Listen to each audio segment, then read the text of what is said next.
Sa example natin number 2, ang given naman natin ay yung angle B, 50 degree, at ang hypotenuse ay 12 cm. Ang isosolve naman natin ngayon, una ay yung angle A, second ay side A, at sa pangatlo ay yung side B. Para masolve natin ang angle A, 90 minus yung given ng angle B, 50 degree, 90 minus 50 degree, equivalent sa 40 degree.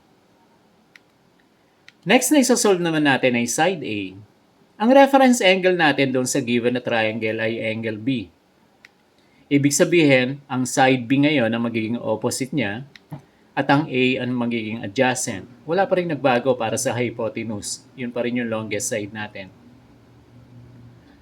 Para ma-solve natin ang side A, ibig sabihin gagamitin natin ang adjacent at saka gagamitin natin yung isang given na side ng triangle which is 12 cm.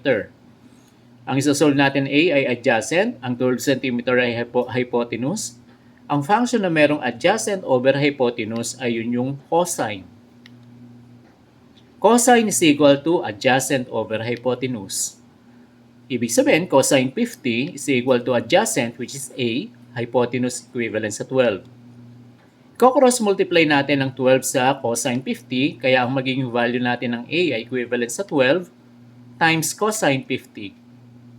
Using your scientific calculator, just type 12 cosine 50, then magiging final answer natin for side A equivalent sa 7.71 cm.